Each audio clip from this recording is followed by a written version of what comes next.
মামুনুল হক সাহেবের গালের মধ্যে একটা চড় মেরেছে।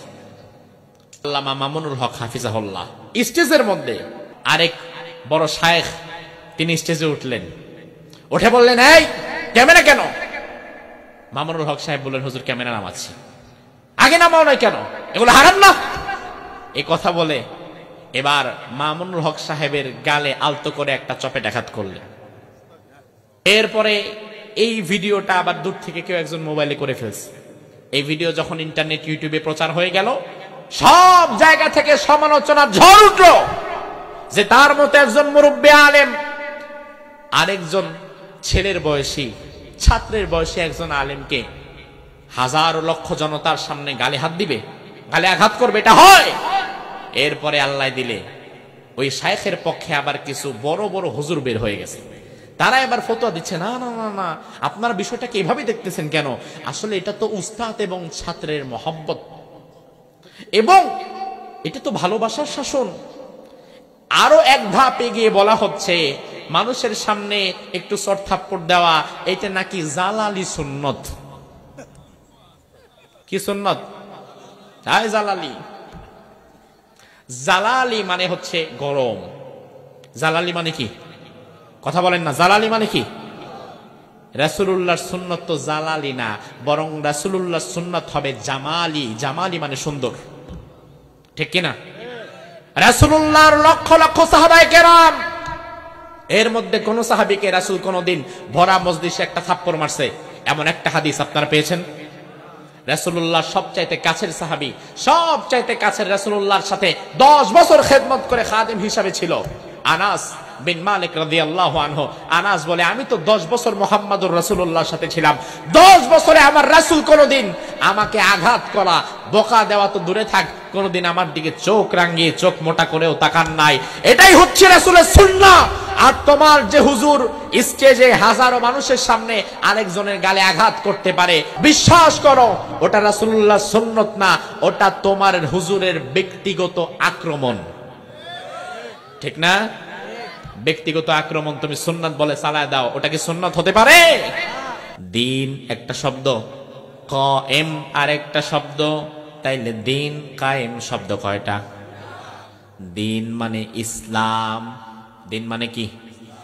এই যে এবার আপনি বলবেন, হুজুর দিন মানে যে ইসলাম, এটা পাইলেন কই? এটা মনে হয় এখন বানাইছেন।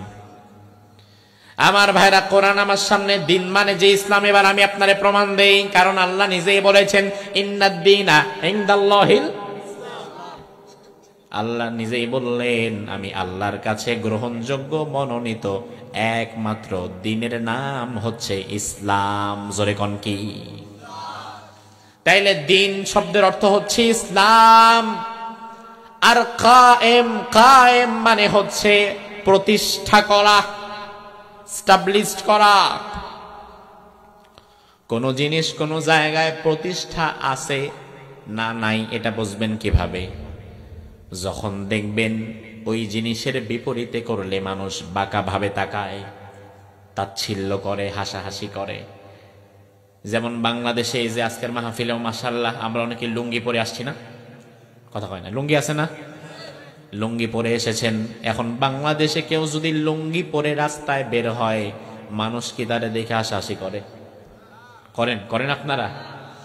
এবার আপনি চলে গিয়েছেন ফ্রান্সে, চলে গিয়েছেন আমেরিকার নিউ ইয়র্ক সিটিতে, ভর দুপুরে আমেরিকার নিউ ইয়র্ক সিটিতে আপনি মিয়া সলিমন্দি লুঙ্গি আর সেন্টো গেঞ্জি পইরা যদি বের হন, আপনার পাশে হাজার লক্ষ আমেরিকান, ওই হাজার লক্ষ সুট বুট টাই পরা আমেরিকানদের মাঝে আপনি যদি লুঙ্গি পইরা বের হন, তাইলে দেখবেন সবাই আপনার দিকে তাকায় থাকবে, কারণ আমেরিকার সমাজে লুঙ্গি কায়েম নাই।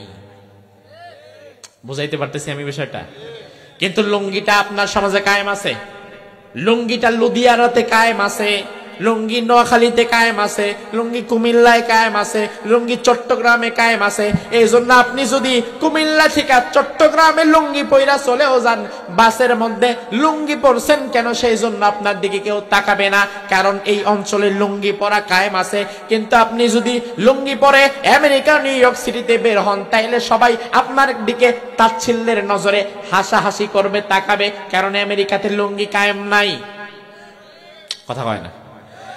তার মানে যেই সমাজে যেটা কায়েম আছে বা কায়েম নাই, এটা বোঝার উপায় হচ্ছে ওই সমাজে তার বিপরীত যদি কেউ করে তার সবাই হাসাহাসি করে, তার দিকে মানুষ বাঁকা নজরে তাকায়। আমার ভাইরা, আমেরিকাতে নারীরা ছোট ছোট অশ্লীল ড্রেস পরে রাস্তায় বের হয়, এমন ছোট ড্রেস পরে বের হয় শরীরের 90% বডি পার্টস খোলা থাকে আর 10% ঢাকা থাকে।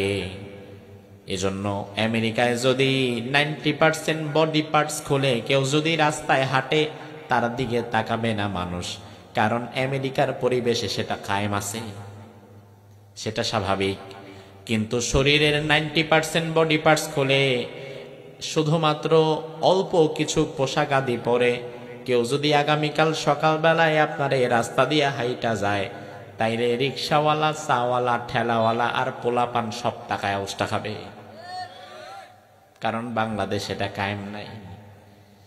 আমার ভাইরে তো উদাহরণ দিলাম, এবার আমি আপনাকে বোঝাই বাংলাদেশে দিন কায়েম আছে না না। এটা বোঝার উপায় হচ্ছে শরিয়াতের বিধিমালাগুলো যখন আপনি পালন করতে যাবেন, আপনি যদি দেখেন আপনি শরীয়তের প্রত্যেকটা বিধান এখানে নির্দ্বিধায় পালন করতে পারছেন, ইসলামের প্রতিটা আইন ও কানুন আপনি নির্দ্বিধায় পালন করতে পারছেন, তখন বুঝে নেবেন বাংলাদেশেও দিন কায়েম হয়ে গেছে। আর যদি দেখেন ইসলামের বিধিবিধানগুলো আমি বাংলাদেশে শান্তিমতো পালন করতে পারছি না, তখন বুঝবেন বাংলাদেশে এখনো পর্যন্ত দিন কায়েম হয় নাই। এবার বাংলাদেশে দিন কায়েম হয়েছে কিনা আমি ধরেন আমি জানি না, আমি আজকে নতুন আসছি, আমি আপনাদের থেকে জানতে চাই, জবাব দিবেন। আমার 56,000 বর্গ মাইলের বাংলাদেশে ইসলাম প্রতিষ্ঠা হয়েছে তো? যারা কথা কয় না তারা মনে হয় আল্লাহ দিলে প্রতিষ্ঠা করে ফেলছেন।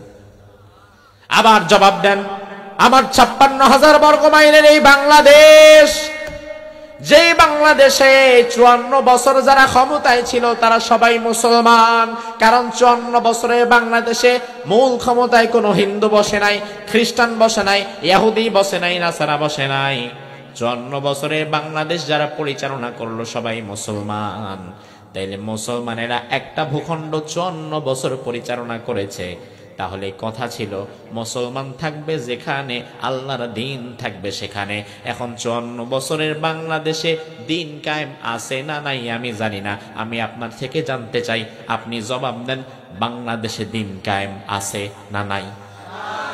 বাংলাদেশে ইসলাম কায়েম কায়েম কায়েম, ইসলাম প্রতিষ্ঠা কি বাংলাদেশে আছে না নাই? নাই মানে এই যে মাহফিল হচ্ছে, এই যে আমরা কোরআনের কথা বলছি, নাই মানে কি? এই যে মসজিদে নামাজ হচ্ছে, ফজরের সময় আপনি মসজিদে যাবেন, নামাজ পড়বেন, নাই মানে কি? এই যে মাদ্রাসা আছে, মাদ্রাসায় কোরআন তেলাওয়াত হচ্ছে, নাই আবার কি? তাইলে আমার মসজিদে তো দিন কায়েম আমার মসজিদে তো দিন চলে, আমার মাদ্রাসায় দিন চলে, আমার মাহফিলে দিন চলে, নাইটা কোথায়? তার মানে বাংলাদেশে আল্লাহ দিলে দিন কায়েম আছে, ও তাও নাই। তার মানে আরো বড় বড় কিছু জায়গা বাকি আছে, আছে, বেশি দূর যাওয়া দরকার নাই। ও ভাই আমার, বেশি দূর যাওয়া দরকার নাই। বাংলাদেশে দিন কায়েম আছে কিনা বোঝার জন্য আপনাদেরকে আমি বেশি দূরে নিব না। এখান থেকে মেন রোড কয় কিলোমিটার? আধা কিলোমিটার। ঢাকা চট্টগ্রাম হাইওয়ে, আমার ভাইরা এখান থেকে 2 কিলোমিটার গেলেই হয়তো আপনি ঢাকা চট্টগ্রাম হাইওয়ে পেয়ে যাবেন। দিন কায়েম আছে না? এবার একটু বোঝাই। ইসলামের বিধান হচ্ছে আমরা যখন পথ চলবো, পথ অতিক্রম করব, ইসলামের বিধান হচ্ছে তুমি যখন পথ চলবা, পথ দিয়ে হাঁটবা, পথ দিয়ে যাওয়া আসা করবা, তোমার আমার যাওয়া আসার দিকটা থাকতে হবে ডান দিক না বাম দিক? কথা কয় না। ডান দিক না বাম দিক? ডান দিক। রাসূল নিজেও বলেছেন তোমরা ডান দিক দিয়ে চলো।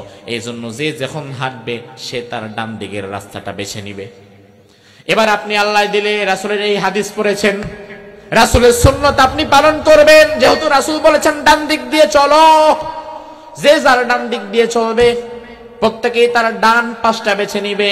এবার এই হাদিস অনুযায়ী আপনি যখন 2 কিলোমিটার পর ঢাকা কুমিল্লা ঢাকা চট্টগ্রাম হাইওয়েতে উঠলেন, এবার ওঠার পরে আল্লাহ দিলে আপনি ডান দিক দিয়ে যদি আপনার গাড়িটা চালায়া যান, তাহলে সেটা কোন সাইড?